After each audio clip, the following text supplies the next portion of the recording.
Ito na nga mga lods yung full video guide kung paano natin binuo yung backdrop design natin nung last na event natin mga idol. 68th birthday nga to ng ating client pero ang gusto nilang kulay is gold purple mga idol na combination mga lods. Dito nga is gabi pa lang is binuo ko na yung ating panel. Sa mga nagtatanong sa panel na collapsible na to mga idol, ito nga mga lods is pinagawa lang natin mga idol na tubular na ang size nito is 10 feet by 10 feet yung lapad nito mga idol.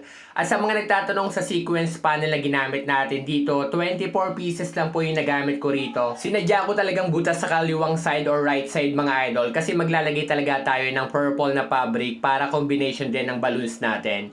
Ito nga mga lods, nagtali na rin ako ng noodle foam, yung palagi nating pineplex na noodle foam na pinagtusukan ko lang ng artificial orchids natin na white purple na combination mga idol. Nag-add na rin ako ng banyan leaves para may additional na design din mga lods sa ating pinakabulaklak mga idol. At sa lahat na nagtatanong ng mga artificial flowers na ginagamit natin, sabi ko naman palagi, available to sa ating TikTok shop, Beans Avenue rin po yung pangalan, Shopee account, Beans Avenue rin po yung pangalan. At ito na nga yung itsura nung nagawa natin nung gabi mga idol. Siyempre, day 2 kinabukasan, dito is nag-inflate na tayo ng balloons natin. Ang ginamit ko nga palang balloons dito is chrome balloons na gold mga idol at saka yung purple na chrome balloons din. Ang size nito is 12 inches mga idol. At sa brand naman ng balloons na ginamit ko rito, Kingtex nga mga lods na ginamit ko rito mga idol. Kagaya ng sabi ko palagi sa mga videos natin, 12 inches po yung binibili ko, tapos 10 inches ko lang ini-inflate yung lobo para hindi siya mabilis pumutok. Lalo na kung outdoor nyo siya gagamitin at nasisikatan talaga ng araw, 10 inches nyo lang po siya palolobohin mga idol. Pagdating na sa balloon peeler, bumili po ako ng 5 inches na same color din kung ano yung malalaking balloons natin.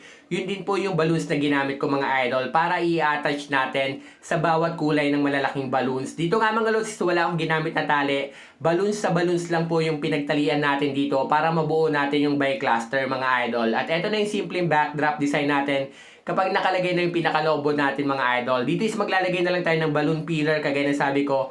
5 inches lang po bawat kulay nito mga idol or bawat piraso ng ating pinaka-peeler balloons na ginamit dito mga idol. At dito nga mga lods, medyo pawis na talaga tayo dito mga idol. Hindi na talaga ako nakapagpalit pa ng damit para matapos yung pinaka-backdrop design natin mga idol. Naglagay na nga rin ako ng spotlight para makita na or lumitaw na yung pinaka-backdrop design natin.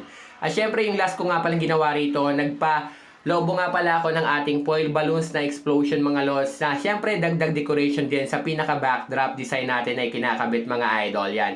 Ito na nga yung simpleng backdrop design natin. Nag-additional nga pala ako dito ng pillar or stand balloons kasi gusto nga ng client yung bawat lobo na yun is may pera na puputukin daw nila, na surprise daw nila sa may birthday mga idol. At eto na yung ating 60th birthday mga idol na purple and gold na combination mga idol. Sana nagustuhan nyo, follow for more, huwag nyo kalimutang i-share yung videos.